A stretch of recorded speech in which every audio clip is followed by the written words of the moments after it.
Student एक और case यहाँ पे बात करेंगे, effect on D Broglie wavelength by change in temperature. So the de Broglie wavelength of a molecule in a gas at room temperature at 300 Kelvin is given as lambda 1. And you know very well, अगर हम आगे पढ़ने से पहले देखें तो जो energy होती है वो प्रोपोर्शनल टू टेम्परेचर होती है. Depending upon law of equipartition of energy, energy can be written as 3/2 kT also, but हम directly इसको proportional to temperature और E can be written as 3/2 kT as translational kinetic energy of a gas molecule. So यहाँ पे अगर ये energy है तो de Broglie wavelength लिखी जा सकती है h/√2m E और E को आप डालेंगे 3/2 kT, तो जो एक्सप्रेशन आता है h/√3m kT. ये ऑलरेडी मैं आपको रिविजन चेकलिस्ट में भी एक्सप्रेशन दे चुका हूँ. यहाँ पे again we are using it as a case, तो ये दिमाग में बैठा के रखिए, चीज़ें कई बार एज इट इज यूज होती हैं.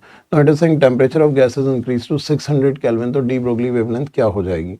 सो we can directly write as lambda is inversely proportional to temperature, तो lambda 1 by lambda 2 is root of T2 by T1. So ये आ जाता है हमारे पास 600 by 300, this comes out to be root 2. So lambda 2 will be lambda 1 by root 2, that's the answer of this problem. Student जो case हम पहले ले चुके हैं एक बार फिर से ले रहा हूँ क्योंकि सबसे ज्यादा जो फ्रीक्वेंसी है इन्हीं क्वेश्चन की पूछी जाती है एग्जाम में. तो once again have a look on same case so that आपके दिमाग में ट्रिगर सेट हो जाए. The ratio of wavelength of proton and deuteron accelerated by the potential Vp and Vd is 1:√2, then the ratio of Vp to Vd क्या होगा? So आपको अच्छी तरह से पता है, हमने डिस्कस किया है. De Broglie wavelength can be written as h/√2mqv. यहाँ पे बात हो रही है ratio of wavelength of proton and deuteron यानी lambda p upon lambda d. आप अगर देखेंगे तो दोनों के ऊपर चार्ज सेम है +1, बट मास देखेंगे तो ड्यूट्रॉन का डबल होगा और पोटेंशियल डिफरेंस VpVd दिया हुआ है. तो यहाँ पे आ जाएगा root of Q is same, 2 is same, H is same, eliminate करो. दिस विल बी ड्यूट्रॉन का mass 2m into Vd divided by m into Vp. तो ये m भी कैंसिल हो गया और इसका वैल्यू गिवन है 1/√2 and question is asking Vp to Vd. So here Vd upon Vp square कर देते हैं पहले, it comes out to be 1/2. So here Vp by Vd you are getting is equals to 4. That's the answer for this problem.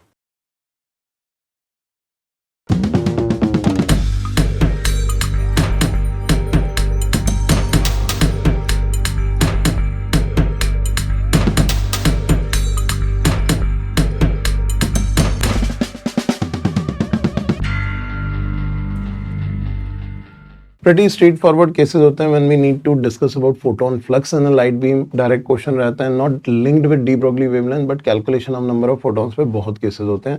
Have a look on this case where it says a parallel beam of light of wavelength. Data आप साथ साथ लेते रहिए. Lambda is 9 into 10 to power minus 7 meter. And intensity is given to us as 100 watt per meter square. Incident on a surface perpendicular to beam. It is asking for number of photons crossing. Cross-sectional area is 1 centimeter square, that is 10 to power minus 4 meter square, perpendicular to the beam in 1 second. अब आपको निकालने हैं number of photons. So it is understood कि data अगर given है तो calculation based होगा, लेकिन देख के लग रहा है कि कोई बहुत ज़्यादा कैलकुलेशन नहीं होगी. Number of photons in beam अगर हम देखें क्रॉसिंग 1 सेंटीमीटर स्क्वायर, तो this P lambda by H C, P upon H C by lambda we use. So number of photons यहाँ पे आ जाते हैं I A lambda by H C.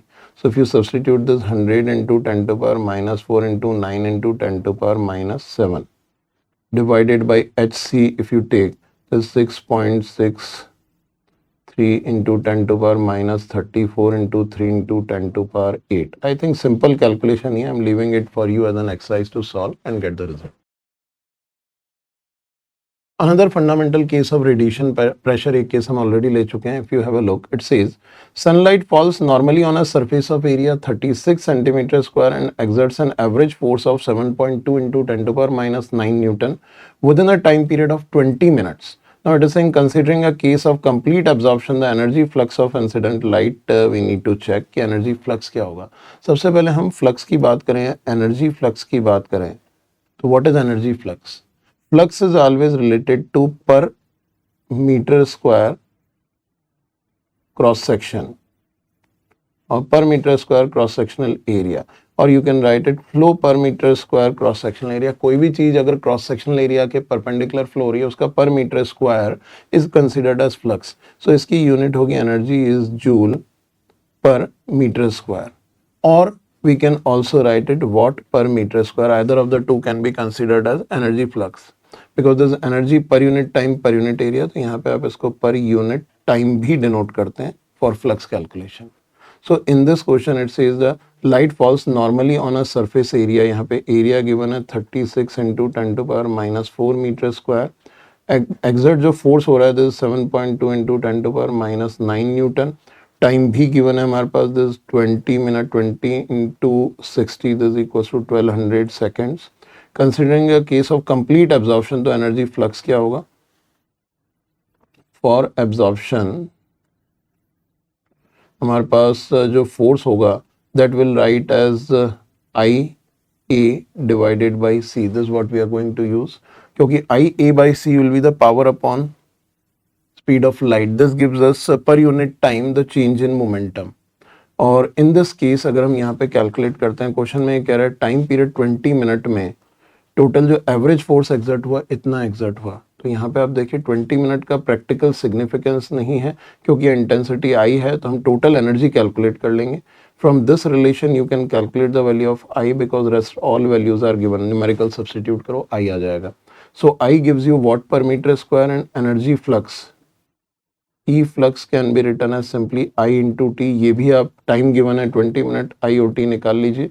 I think both the results are there with you. Exam में अगर MCQ है तो जो चीज़ पूछी गई है that can be considered. So I am leaving it as a this calculation as an exercise for you to evaluate. Trust conceptual calculation must be based on this formula. सो ये दिमाग में अच्छी तरह से रखिए.